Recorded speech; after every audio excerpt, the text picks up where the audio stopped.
안녕하세요. 알려줘 은이사의 은효상입니다. 네, 이제 구독자 수가 점점 늘고 있습니다. 조금씩 늘어나는 모습을 보니까 저도 매우 기쁜데요. 네, 오늘 알려드리고자 하는 점은요, 법인에서 개인으로 돈을 가지고 올 수 있는 합법적인 방법 6가지를 함께 살펴보고자 합니다. 6가지밖에 안 되나? 라고 생각하실 수도 있지만 거의 모든 내용들이 여기서 다 진행이 되고요. 대부분의 경우 많은 세무사 사무실들이나 이제 기장하시는 분들에게 소개받아서 진행하시는 경우에 몇 가지 안 되는 방법들만 사용하신다는 것을 저희가 많이 듣게 됩니다. 그래서 오늘 6가지 방법의 한 가지 내용들을 좀 살펴보도록 하겠습니다. 첫 번째로 급여로 가져오는 방법입니다. 많은 대표님들께서 이제 월급의 형태로 법인에서 급여를 받아 가시는데 개인으로 하실 때는 사실 급여 형태로 가져오시지 않으셨잖아요. 이제 법인이 되고 나서 뭐 보통 한 500에서 1000, 뭐 잘 되는 곳들은 그 이상에 해당하는 급여를 측정해서 가져오십니다. 많은 대표님들께서 이게 급여를 가져오다 보니까 4대 보험도 떼야 되지, 소득세도 떼야 되지 하다 보니까 실질적으로 가져가는 금액이 너무 적다고 생각하시는 분들이 많으셔가지고 급여를 많이 가져가시려고 하지는 않으십니다. 보통 500에서 뭐 700 사이가 가장 많이 있으신데요. 소득세율 자체가 최고 세율 42%까지 갈 수 있다 보니까 급여를 무한정 높여가지는 않으십니다. 자, 그럼 두 번째 방법은 뭘까요? 상여입니다. 급여와 상여는 좀 차이가 있죠. 급여는 말 그대로 정해진 월급을 받아간다고 본다면 상여는 보너스 개념입니다. 이것도 만약에 정기 상여로 매월 받아가신다고 하면 급여와 동일시 되겠죠. 하지만 정기 상여가 아닌 비정기 상여, 뭐 연말에 가서 한번 받아가신다든지 이런 식으로 진행하실 때는 4대 보험에 크게 영향은 주지 않습니다. 단 급여로 측정된 세율에 이 상여가 포함되기 때문에 당연히 세율은 최고 세율까지도 올라갈 수가 있습니다. 합산되는 거죠.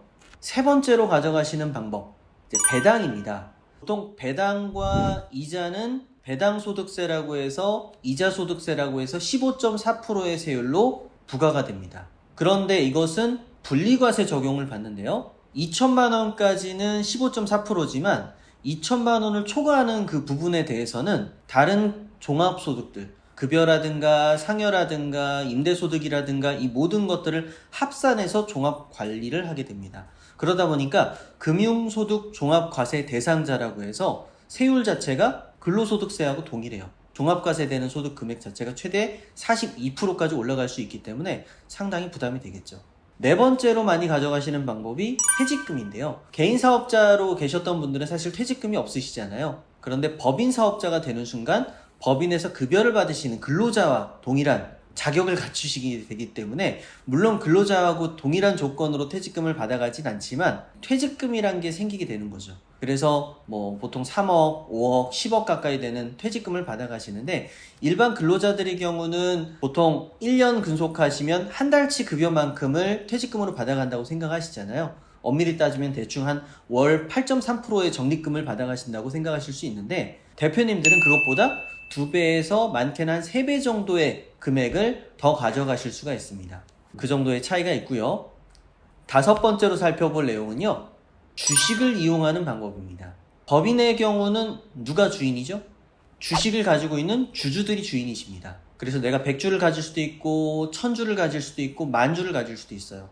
처음에 설립할 때는 그 주식의 가치가 10,000원에서 5,000원부터 보통 시작하시죠. 그런데 시간이 지나면서 우리가 상장법인이 아니라 비상장법인의 경우는 그 주식 가치가 변동합니다. 순자산가치, 순손익가치에 따라서 주식 가치가 변동되는데 이 주식 가치에 따라서 한 주당 가격이 결정됩니다. 보통 한 3년까지는 자산가치 기준으로 좀 변경이 되는데요. 거의 변동이 크진 않아요. 하지만 3년이 지나고 나서 손익이 붙기 시작하면서부터는 말도 안 되는 가격으로 주식 가치가 상승합니다. 10,000원이었던 게 5년 만에 30만 원이 돼 있고 이래요. 단기 순이익 1억씩, 뭐 1억, 2억 정도만 나더라도.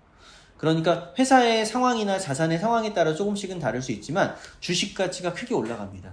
무슨 얘기냐면 향후에 내가 10,000원이었던 주식을 30만 원에 회사에 되팔거나 증여를 하거나 자녀에게 상속 내진 증여를 하거나 이렇게 됐을 경우에 29만 원, 그러니까 10,000원에서 30만 원에서 발생되는 갭 차이 29만 원에 해당하는 그 금액은 양도세를 내게 됩니다. 최대 20%에서 25%까지.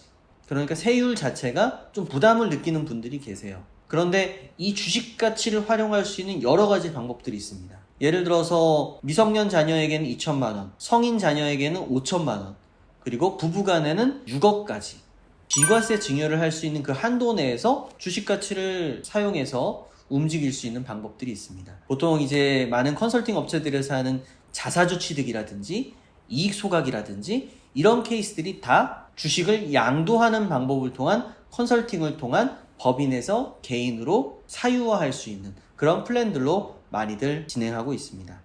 마지막으로 6번째로 말씀드릴 게 산업재산권, 지적재산권과 관련된 부분입니다. 보통 우리가 재무상태표를 보시게 되면 유형자산이 있어요. 그리고 무형자산이라는 게 있습니다. 항목은 있어요. 근데 대부분의 회사에 이 무형자산에 자산이 있을까요? 없습니다. 그러다 보니까 무형자산이 무엇인지도 모르시는 경우가 많은데요. 무형자산이라고 한다면 여러 가지가 있는데 특허권, 디자인권, 영업권, 뭐 이와 같은 산업 지식 재산권들이 여기에 포함이 됩니다. 그래서 대표님께서 가지고 있었던 개인적으로 가지고 있었던 특허권이라든지 지적 재산권들을 회사에다가 양도하는 거예요. 그렇게 했을 때 회사에서 그 감정평가 받은 금액만큼을 가지고 올 수가 있습니다. 합법적으로요. 과거에는 이게 80%까지 경비 처리가 됐었습니다. 그런데 현재는 60%까지는 경비 처리가 됩니다. 이게 적은 거냐고요? 엄청난 거죠.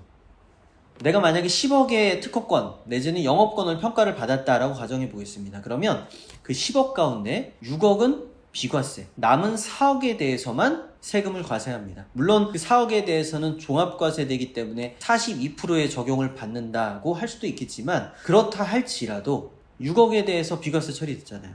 그리고 그 4억에 대한 게 종합과세된다 하더라도요, 법인 입장에서는 10억이라는 무형 자산이 생겼기 때문에 그걸 뭐 특허권은 7년, 영업권은 5년 해서 감가상각 처리하다 보면요, 사실 그 감가상각 처리되는 비용도 만만치 않거든요. 회사 입장에서는 비용 처리를 한 거기 때문에 상계 처리한다면 뭐 20% 정도도 안 되는 세율로 과세된 거나 마찬가지고요. 만약에 이 비과세 처리된 6억까지도 감안한다면 사실 거의 8%대 세금으로 비용 처리를 한 거나 마찬가지입니다. 좋은 방법이죠.